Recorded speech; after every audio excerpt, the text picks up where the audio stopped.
As war rages in the Pacific against the Japanese, thousands of aviators fill the sky in the brutal fight for the air.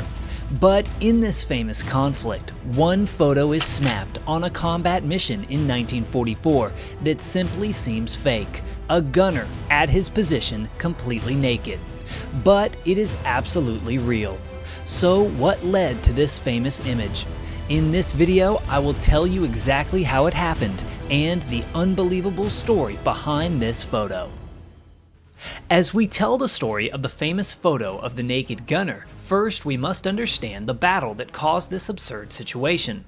This would be the famous fight over Rabaul. Rabaul was a large island in the Pacific and in early 1944 was the stronghold of the Japanese forces in the area and the location of their most valuable airfields and largest troop concentration. Obviously, this made it a primary target for the American commanders, so on February 19th of 1944, a large raid would be scheduled to take place, targeting the airstrips on this island. The aviators of the US Navy would be the ones assigned to take on this task. But also, as this mission was scheduled, there was another important figure in this story who was with the American flyboys in the South Pacific. This was an American photographer by the name of Horace Bristol. Horace was a part of the U.S. Naval Aviation Unit, a group of the best photographers in the country who were assigned to take photos for the Navy's public relations. As a part of this role, these photographers, while armed with only a camera, often found themselves in the thick of combat. As one of them vividly remembers, their specific instructions for this unit were given as follows. Do not photograph the war. Photograph the man, the little guy, the struggle, the heartaches, plus the dreams of this guy. Simply photograph the sailor. And, taking these instructions to heart, Horace Bristol would do just that while he was overseas, snapping many notable images that would go on to become famous. But in this large-scale raid on February 19th of 1944, he would take the photo that would go on to likely be his most famous image of all. According to Pacific Rex, in this raid on the 19th, a massive group of Navy SBDs took off to attack Rabaul, escorted by a large number of F-4U Corsairs. Now, most people would not be able to get you much more info than that, but fortunately, I have happened to be studying one of the top Japanese aces of the war, Tetsuzo Iwamoto, and I have actually been able to link him to this famous event. For those that don't know, Tetsuzo was debatably the best Japanese pilot of the war, and I was aware from my research that he was stationed at Rabaul around this time. Fortunately, because of this, I also have his biography, and after painstakingly translating it from Chinese, I was able to see that he was indeed involved in combat on February 19th over Rabaul. And according to his recollection of this event, early in the morning on the 19th, an alarm was sounded that American bombers were inbound. Iwamoto and the 25 other aircraft that he was commanding took off to intercept. Upon reaching the enemy formation of SBDs and F-4Us, the Japanese fighters were able to take a favorable position above the Americans and pounce on them, dealing a deadly toll on the attackers. In his notes, Iwamoto writes that he shot down many of the attacking SBDs, and that some of the other Zeros in his flight went after the F-4U Corsairs with some success. All of this resulted in a massive dogfight, with many aircraft being hit from both sides as the Japanese tried to defend the airfields of Rabaul. Now, although there was a great deal of combat on February 19th, I believe that the event we want to focus on likely happened in the first few minutes of the attack, when the Zeros, led by Iwamoto, pounced on the SBDs and their fighter escort. Sometime during this attack, either Iwamoto or one of the other pilots that he was leading got into a dogfight with an American F-4U Corsair. This Corsair would be piloted by First Lieutenant Robert A. Schaefer. Schaefer would unfortunately be on the losing end of this dogfight when a 20mm shell took out his controls. Despite the severe damage, he was able to keep the plane level long enough to bail out. After leaping from the plane, he pulled his chute and parachuted down to the waters below. He had sustained several severe burns, but he was alive. He was still in trouble though, as he was floating dangerously close to the Bay of Rabaul, which was teeming with Japanese boats. In addition, as Lieutenant Schaefer later recalled, the Japanese planes were also attempting to strafe him in the water, nearly killing him more than once.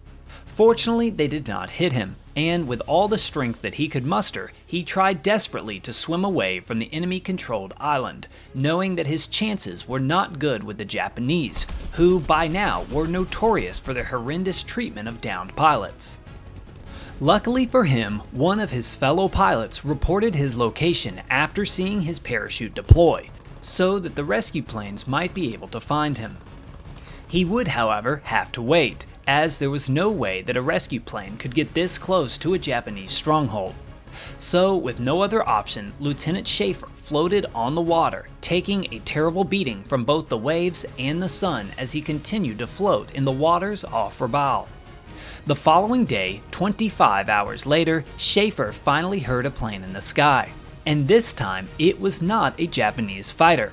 Instead, it was a US Navy PBY Catalina flying boat.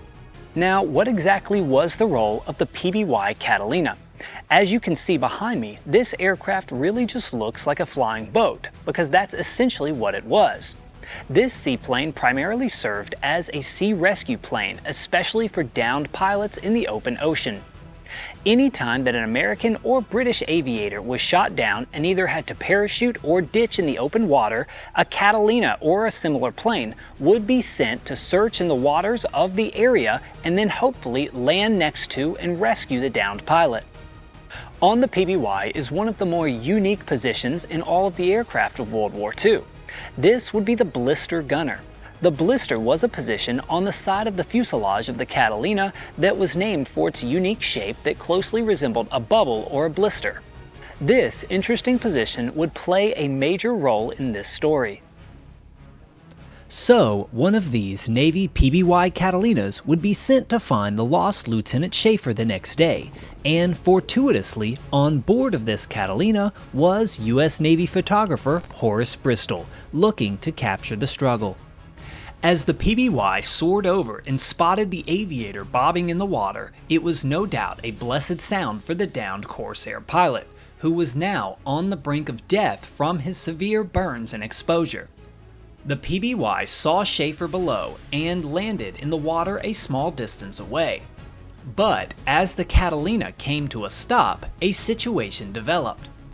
The downed pilot, Lieutenant Schaefer, was floating in the water nearby, but at this time is experiencing a temporary blindness from his exposure and wounds. The American rescue plane is less than 100 feet away, but since he cannot see, he has no idea where to swim, and even if he could, his injuries would likely make it difficult. And to make matters worse, Schaefer was still fairly close to the island of Rabaul.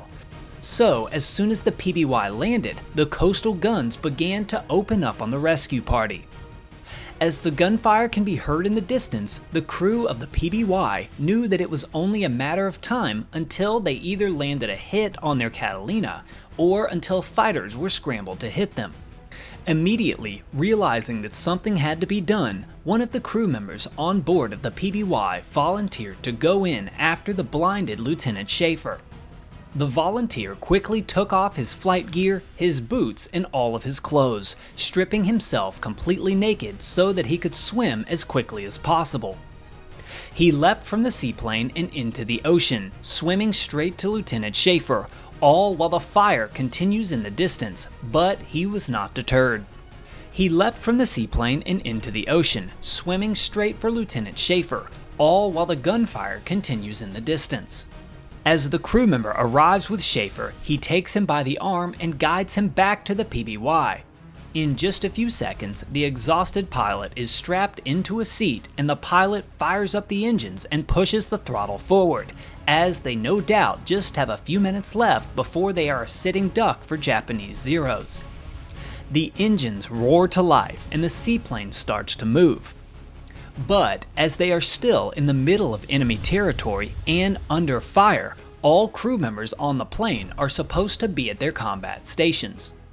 So, without missing a beat, the young man who just swam to the rescue of Lieutenant Schaefer jumped right back to his combat station as the blister gunner of the PBY, without even taking the time to put his clothes back on. In that moment, Horace Bristol, on board of the Catalina, snapped a photo of the blister gunner, still completely naked with the droplets of water from the ocean still covering his body. The Navy rescue aircraft would make it back home, with all safe on board. In the coming weeks, the famous photo was sent back to the United States and would don the front page of multiple newspapers back home. But perhaps the most fascinating detail of this entire story is that Horace Bristol never disclosed the name of the blister gunner. And so, despite a great deal of publicity, the identity of the iconic naked gunner has never been revealed. To this day, as you look at this famous photo of an American hero, there is no name to go along with the image. It is simply a hero who has just completed a heroic act. This legendary image is perhaps best described simply as a photo of a sailor. Please comment what story I should cover next, and please consider subscribing.